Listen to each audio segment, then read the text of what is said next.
बच्चों आज हम पढ़ेंगे कूलाम के नियम का सदिश निरूपण। देखो इसके लिए सबसे पहले एक कार्तीय निर्देश तंत्र बनाते हैं। ये हो गया एक्स एक्स, ये वाई एक्स और ये मूल बिंदु O। दो चार्ज लेते हैं Q1 और ये Q2। इन दोनों चार्जेस को मूल बिंदु से मिलाते हैं। इसको मूल बिंदु से मिलाया तो ये इसका सदिश प्राप्त हुआ R1 वेक्टर। इसकी डायरेक्शन ये। इस आवेश को भी मूल बिंदु से मिलाते हैं। इसका स्थिति सदिश प्राप्त हुआ R2 वेक्टर। ठीक है। फोर्स की डायरेक्शन कैसे होगी? फोर्स की डायरेक्शन होगी Q1 और Q2 आवेश को मिलाने वाली रेखा। इस प्रकार से हमेशा ध्यान रखना कि दो आवेशों के बीच में अगर फोर्स लग रहा है तो फोर्स की डायरेक्शन इन दोनों आवेशों को मिलाने वाली रेखा के अनुदिश ही होगी। ठीक है, और कहीं नहीं होगी। मान लेते हैं ये दोनों आवेश सेम नेचर के हैं। मान लेते हैं ये दोनों आवेश सेम नेचर के हैं तो एक दूसरे को ये दोनों आवेश प्रतिकर्षित करेंगे। मान लेते हैं यदि ये दोनों आवेश अलग अलग नेचर के हैं, माना एक पॉजिटिव है एक नेगेटिव है, इस स्थिति में ये दोनों आवेश एक दूसरे को आकर्षित करेंगे। यहां हम सुविधा के लिए मान लेते हैं कि ये दोनों आवेश सेम नेचर के हैं, एक दूसरे को प्रतिकर्षित करेंगे। तो Q2 आवेश पर लगने वाले बल की दिशा क्या हो जाएगी इस डायरेक्शन में? इसको मैंने कहा F2। Q2 आवेश पर लगने वाला बल हो गया F2। Q2 आवेश पर लगने वाला बल हो गया F2। किसके कारण लग रहा है? 1 के कारण, तो 1 लगा दिया और इसको वेक्टर फॉर्म में लिख दिया। इसी प्रकार से Q1 आवेश पर लगने वाले बल की दिशा बनाएंगे इस प्रकार से। Q1 आवेश पर लगने वाला बल हो जाएगा F1। Q1 आवेश पर लगने वाला बल हो जाएगा F1। किसके कारण लग रहा है? 2 के कारण, और ये वेक्टर। ठीक है बच्चों, इस प्रकार से अपन F21 वेक्टर और F12 वेक्टर को डिफाइन कर लिया है। अब अपन F21 वेक्टर को लेते हैं। F21 vector is equal to K Q1 Q2 upon R square. अब ये R क्या है यहाँ पे? देखो बच्चों, R है Q1 और Q2 के बीच की दूरी। यहां पे अपन पढ़ते हैं Q1 और Q2, इन दोनों के बीच की दूरी है R। Q1 और Q2 के बीच की दूरी है R।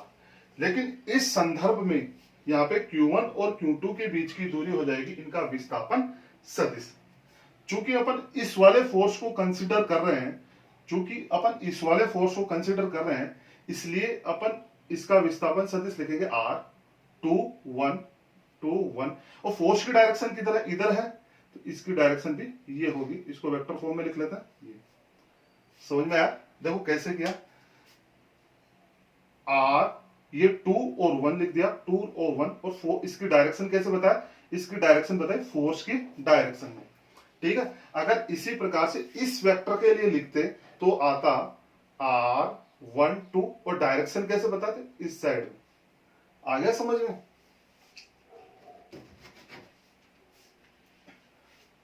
अब इसको लिखेंगे अपन R21 फैक्टर मोड स्क्वायर। अब चूंकि यहां पे फोर्स है, फोर्स की डायरेक्शन बतानी पड़ेगी, इसलिए फोर्स की डायरेक्शन बताने के लिए एकांक सदिश का उपयोग करते हैं। एकांक सदिश लिखेंगे R21 वेक्टर। ठीक है बच्चों, इस प्रकार से ये कूलाम के नियम का सदिश निरूपण की एक सामान्य इक्वेशन हो गई। इसको अभी और भी सोल्व कर सकते हैं। R21 वेक्टर को अपन डिफाइन कर सकते हैं किस प्रकार से? इसका मान लिखने के लिए सबसे पहले मैं आपको एक 11th क्लास में सदिशों के त्रिभुज का नियम आपने पढ़ा है, वो मैं बताता हूं। ये A वेक्टर है और ये B वेक्टर है। ये एक त्रिभुज है। ये क्या है? त्रिभुज है, और इस त्रिभुज की ये दो क्रमागत भुजाएं हैं। इस त्रिभुज की ये क्या है बच्चों? ये दो क्रमागत भुजाएं हैं। ठीक है, जो दो वेक्टर को प्रदर्शित कर रही है, लग ऐसे दो क्रमागत भुजाएं। तो इनका जो रिजल्टेंट आएगा वो कैसा आएगा? विपरीत क्रम में, देखो ये से जा रहा है, ऐसे जा रहा है, और ये विपरीत ऐसे आना चाहिए, लेकिन विपरीत क्रम में रिजल्टेंट सदिश को बताएगा। तो R is equal to A plus B vector. ठीक है, इसी प्रकार से अब चूंकि अपने फोर्स की डायरेक्शन ऐसे है, मूल बिंदु से अपन स्टार्ट करते हैं, ऐसे जाए ऐसे आए नहीं, ऐसे जाएंगे ऐसे आएंगे, क्योंकि अपन ये वाले फोर्स को कंसिडर कर रहे हैं। तो अपन यहां से स्टार्ट करते हैं मूल बिंदु से,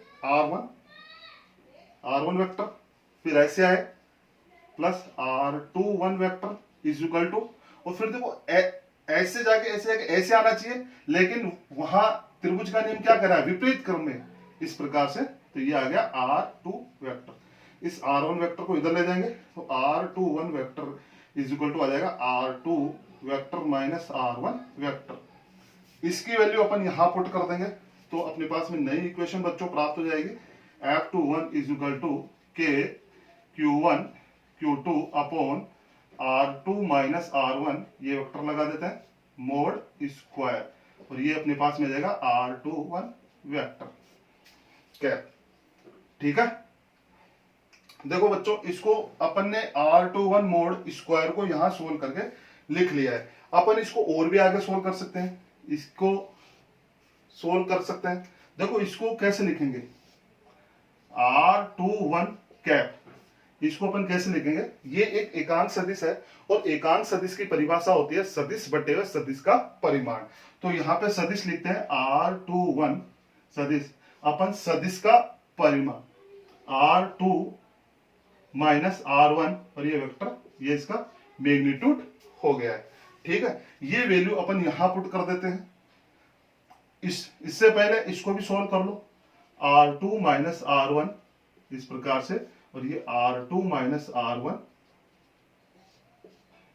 अब इस इक्वेशन को यहां लिख लेते हैं, तो ये आ जाएगा अपने पास में F21 is equal to K Q1 Q2 upon R2 minus R1 vector mod square, यहां लिखेंगे R2 minus R1 upon R2 minus R1 vector vector, और ये मोड। देखो ये दोनों मल्टीप्लाई होके क्यूब बन जाएगा, तो F21 is equal to K Q1 Q2 upon R2 minus R1 vector vector cube, और यहां R2 minus R1 vector vector. इस प्रकार से ये अपने पास में एक जनरल इक्वेशन अपने पास में कूलाम के नियम के सदिश निरूपण की प्राप्त हो गई है। ठीक है बच्चों, इसी प्रकार से अपन ने इसके लिए निकाला है, अपन इसके लिए भी निकाल सकते हैं। सेम टू सेम प्रोसेस इधर करेंगे, तो इसके लिए भी क्या आ जाएगा बच्चों, देखो इतनी बड़ी प्रोसेस वापस नहीं करेंगे, केवल इन चिन्हों को चेंज करेंगे, 2 की जगह 1 कर देंगे और 1 की जगह 2 कर देंगे। ठीक है, और डायरेक्ट अपन ऐसे कैसे लिख देंगे, के Q1 Q2 upon mode of R1 vector minus R2 vector का क्यूब, यहां लिखेंगे R1 माइनस R2 वेक्टर। इस प्रकार से ये दोनों इक्वेशन अपने पास में आ गई है, R21 और यहाँ पे R12, यहाँ पे K है, यहाँ पे भी K है, Q1 Q2 देखो, और यहाँ पे R2 माइनस R1, यहाँ पे R1 माइनस R2, केवल 1 और 2 को मैंने चेंज किया है, और डायरेक्ट ये वाली इक्वेशन प्राप्त हो गई है। ठीक है, इन दोनों इक्वेशन से एक रिजल्ट सामने आता है बच्चों, F12 is equal to F21 minus, मतलब देखो ये तो इक्वेशन से अपन ने ये चीज निकाली है, यहां से डायरेक्टली देखिए लॉजिकली, ये दोनों फोर्स एक दूसरे के क्या है, अपोजिट है। दोनों फोर्स एक दूसरे के क्या है, अपोजिट है, और इक्वल भी है। इन दोनों इक्वेशनों से क्या है, दोनों फोर्स एक दूसरे के अपोजिट है, और कैसे है, इक्वल है। That's mean action reaction pair. ये कैसे पेयर बन रहा है, एक्शन रिएक्शन पेयर, क्रिया प्रतिक्रिया युग्म। अच्छा, ये चीज अपन को याद आ रही है, 11th क्लास में पढ़ा था अपन ने, एक्शन रिएक्शन पेयर, क्रिया प्रतिक्रिया युग्म, क्रिया प्रतिक्रिया का नियम। This is the Newton's third law. ठीक है, तो मतलब कूलाम का नियम न्यूटन के गति के तृतीय नियम के अनुसार होता है। एक्शन रिएक्शन पेयर बनता है इसके अंदर। अब इसमें क्वेश्चन कैसे आ सकता है बच्चों, देखो पहले आ सकता है कि कूलाम के नियम का सदिश निरूपण लिखिए। तो इस प्रकार से आपको ये वाली इक्वेशन प्राप्त करनी है और ये वाली इक्वेशन प्राप्त करनी है, ठीक है। दोनों इक्वेशन आप निकाल के आ जाएंगे। या इस प्रकार से आ सकता है कि सिद्ध कीजिए कि कूलाम का नियम न्यूटन के तीसरे नियम की अनुपालना करता है। या इस प्रकार से आ सकता है कि सिद्ध कीजिए कि electrostatic force are action reaction pair. जो विद्युत इलेक्ट्रोस्टैटिक्स फोर्स है वो कैसे होने चाहिए, एक्शन रिएक्शन पेयर होने चाहिए। इस प्रकार से क्वेश्चन आपके पास में आ सकता है।